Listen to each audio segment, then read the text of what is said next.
जळगाव उन्नती न्यूज, तुमच्या हक्काचा आवाज. आमच्या चॅनलला सबस्क्राईब करा आणि अशाच ताज्या व विश्वसनीय बातम्यांसाठी बेल आयकॉन दाबा. तुमच्या विश्वासावरच उभे राहतो जळगाव उन्नती न्यूज. शेतकऱ्यांच्या प्रश्नांसाठी काँग्रेस आक्रमक. मानगाव ते जळगाव जामोद दरम्यान काढली भव्य अन्नदाता संघर्ष पदयात्रा. सविस्तर बातमी. बुलढाणा जिल्ह्यातील जळगाव जामोद तालुक्यात आज काँग्रेसच्या वतीने केंद्र आणि राज्य सरकार विरोधात रणशिंग फुंकण्यात आले. शेतकरी विरोधी धोरणांचा निषेध करण्यासाठी आणि बळीराजाच्या समस्यांना वाचा फोडण्यासाठी महाराष्ट्र प्रदेश काँग्रेस कमिटीच्या वतीने अन्नदाता संघर्ष पदयात्रा काढण्यात आली. पदयात्रेचे नेतृत्व महाराष्ट्र प्रदेशाध्यक्ष हर्षवर्धन सपकाळ यांच्या नेतृत्वाखाली ही पदयात्रा पार पडली. या पदयात्रेत काँग्रेसचे वरिष्ठ पदाधिकारी, शेकडो कार्यकर्ते आणि मोठ्या संख्येने शेतकरी बांधव सहभागी झाले होते. प्रमुख मागण्या.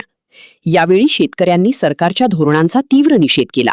या पदयात्रेच्या माध्यमातून प्रामुख्याने खालील मागण्या करण्यात आल्या. शेतकऱ्यांची सरसकट कर्जमाफी करावी. शेतकऱ्यांचा 7/12 कोरा करण्यात यावा. शेतीमालाला हमीभाव देणारा कायदा तात्काळ लागू करावा. पदयात्रेची सुरुवात सकाळी 8 वाजता मानेगाव येथील पूर्णा नदीच्या पुलावरून झाली. ही यात्रा झाडेगाव, खांडवी, आसलगाव, वाडी खुर्द मार्गे जळगाव जामोद शहरात दाखल झाली. संपूर्ण मार्गावर शेतकऱ्यांनी आणि ग्रामस्थांनी या पदयात्रेचे उत्स्फूर्त स्वागत केले. यात्रेचा समारोप जळगाव जामोद शहरातील मुख्य दुर्गा चौकात करण्यात आला. विशेष म्हणजे या पदयात्रेत केवळ शेतकरीच नव्हे तर आदिवासी, मागासवर्गीय, अल्पसंख्याक बांधव, युवक आणि महिलांची देखील मोठी उपस्थिती पाहायला मिळाली. शेतकऱ्यांच्या या आक्रमक पवित्र्यामुळे आता सरकार या मागण्यांकडे लक्ष देणार का हे पाहणे महत्त्वाचे ठरेल.